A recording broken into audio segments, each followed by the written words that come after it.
18th of 1856 in Cheetham Hill, Manchester. He later died on August 30th, 1940 in Cambridge, England. In 1897, Thomson contributed to the knowledge of the atom by suggesting that an important unit was more than 1,000 times smaller than the actual atom, which today we know as the electron. Thomson concluded that cathode ray particles either had a huge electric charge or a very tiny mass.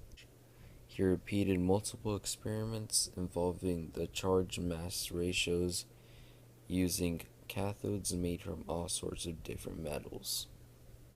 To achieve this discovery, Thomson explored the nature of the cathode rays that William Crookes never finished off. A controversial topic that helped create the model of the atom was finding out as to what cathode rays were.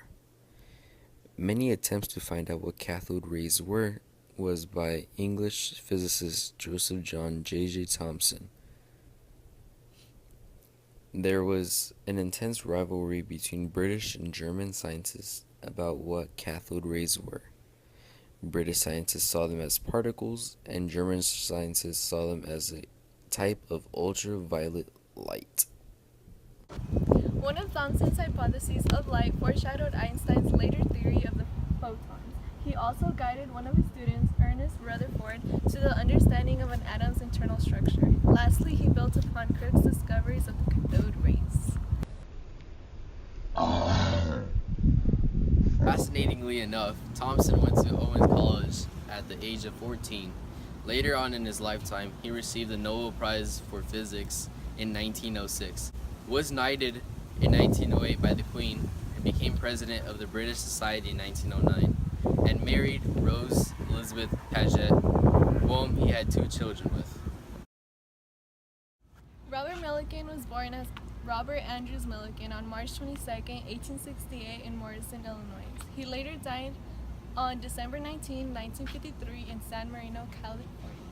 In 1909, Millikan discovered the new unit charge of an electron with his famous oil drop experiment. With this discovery, he allowed the calculation of the mass of the electron in the positively charged atoms. In order to achieve his precise discoveries, Millikan used his famous oil drop experiment in which he replaced water with oil. He is associated with Albert Einstein as he used Einstein's equation of the photoelectric effect to obtain an exact value of Planck's constant. Millikan was actually a very interesting man as he turned a school who he was chairman of into one of the United States' leading research institutions from 1921 until his retirement. Being in love in science as he was, he had the desire to help everyone understand what he loved. Therefore, Millikan wrote his first book titled Electricity, Sound, and Light. While this was happening, he was honored with the Nobel Prize for Physics in 1923. The American physicist Robert Millikan finally pinned down a more precise value for the change on the electron using tiny droplets of oil. The majority of the work was done by his assistant Harvey Fletcher, but in the end it was Millikan who was awarded a Nobel Prize in 1923.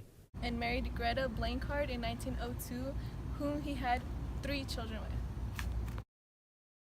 William Crookes was born on July 17th of 1832, and he died on April 4th, 1919 in London, England. Crookes contributed to the modern atom for his discoveries of the element thallium and his cathode ray studies.